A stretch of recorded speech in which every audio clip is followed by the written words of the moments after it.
this is India Rose from the Pearl Girls and PearlAdventures.com. I have this awesome box with me today. This is from one of our customers, and this happens a lot here at the Pearl Girls. Women will come in with their grandmother or their great aunt's jewelry, and they'll want to know more about, what kind of pearls they have, if there's something they can resell, if it'd be worthwhile to re-knot or reinvent the piece for maybe, their children, grandchildren, that sort of thing. So I just thought it would be interesting for me to go through this one woman's jewelry and give you a better sense of what to look at when maybe you want to, look at some vintage pearls and really know what you have. So, a lot of the pieces in this box are similar, and I've already been through it, so I'm just going to kind of give you a quick rundown. This really is one of my favorites because doesn't it look fancy schmancy? You got this pretty box, and it looks so beautiful, and I believe the box is made of leather. So really nice piece, and when you open it up it says Majorca, and I don't know if you're familiar with Majorca pearls. They actually even have a little guarantee, an international guarantee here, and they're calling themselves the world's most precious simulated pearls, which is what they are. They're based in Spain. A lot of people travel to Spain and they buy their Majorca pearls, but they are not genuine pearls. They're not a cultured pearl. They are a man-made pearl. What they do is they create something called an Essence de Orient, and it's really kind of this solution or this material made of like an epoxy and shiny material. So fish scales, I don't know, there's been rumors they use crushed up pearls. Maybe they do, maybe they don't, but they create sort of this shiny material that they coat on top of beads.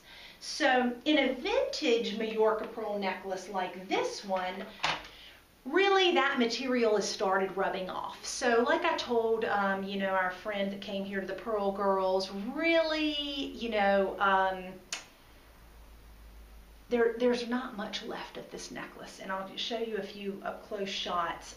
You can really see where the Essence de Orient has started rubbing off on these pearls. So, really nice look, beautiful little box, but in terms of value, not much there for you. This woman who came in, her aunt was clearly very stylish. I mean, she's got a bunch of just these beautiful long strands, very beautiful pearls.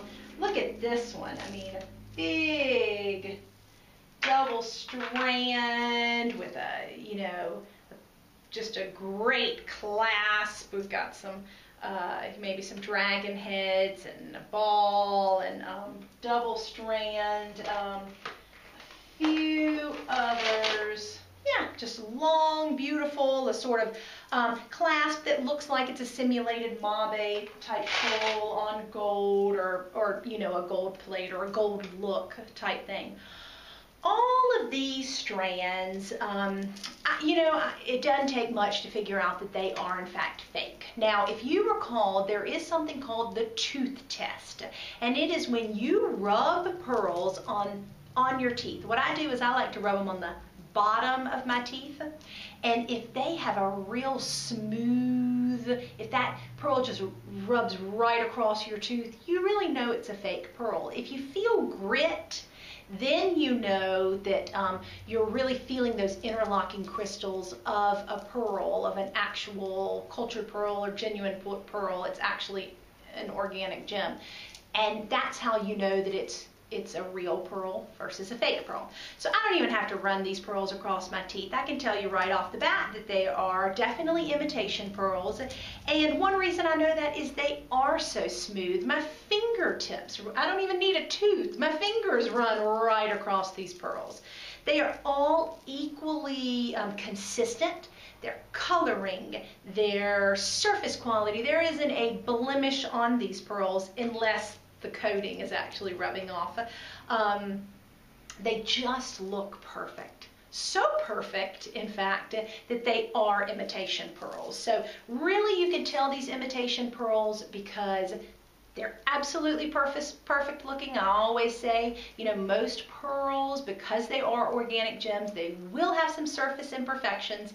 If you do not see any surface imperfections, either you have the greatest, most wonderful strand of perfect pearls possible, or you have imitation pearls.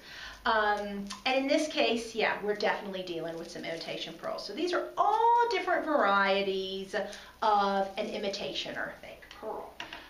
One thing I did want to note, this strand, which again, what a great, fabulous woman. I mean, what a great collection of jewelry she has here. They just are, if you're really looking at the value of the pearl, if you're really wanting to know what you have, these are all imitation pearls. This strand, as soon as I pick it up, I mean, it is an 8-strand necklace. This is incredibly light. You can tell pearls have weight to them. They have some heft to them. So sometimes if you pick up a strand, and you can play around with, you know, taking a strand that you know is a genuine strand of pearls and comparing it to a fake strand, if it's incredibly lightweight, you know it is a fake strand. Now, some people, some companies make fake pearls by putting this fake coating on top of a glass bead. That will make the strand heavier. So just because you have a heavy strand doesn't mean that you have a genuine strand either. But I know when I pick up a light strand of pearls, I know immediately that it's an imitation strand. I just know that. Now, in her collection, in this woman's collection, she does have one strand of real pearls. And I'll show these to you. These are some freshwater pearls. Looks like she got them quite a while ago. And, okay, again, if I take this strand, which is 6 strands, and I compare it to this 8 strand, this strand is about twice as heavy as this strand, and it's not as many strands. So I'm already feeling the little heft here. As well, there are a lot of imperfections in these pearls. They are misshapen to begin with, which again, you know, I'm one of those people, I love all pearls, so I'm not going to insult too many pearls unless I'm not a huge fan of imitation pearls. But these are going to have different shapes. These are not your finest quality pearls, but they serve their purpose. They're a beautiful, funky look. I'm sure this great stylish woman looked great wearing these pearls. You know, their coloring is, you know, kind of the creamy white. I've got a pink, a greenish, and a bluish strand. I can pretty much tell these were at one time dyed. Dyed pearls will over time fade, especially if they've been exposed to UV light.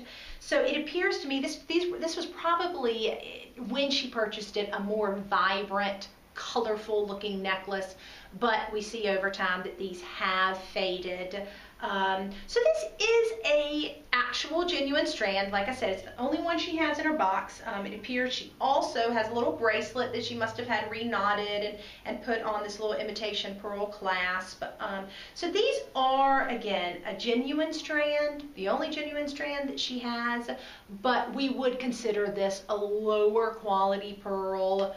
First, if every quality factor is the same, the pearl closest to round is going to be your most valuable. So these aren't particularly round. They don't have a really great luster or surface quality, but they are in fact a genuine pearl. So that's the news from this woman's box. Y'all keep bringing pearls to me. I always love to see what is in everyone's, you know, collections. So I really appreciate it. And I hope that gives you a few tips as you go through your own pearls to decide what exactly you have or what your grandmother has.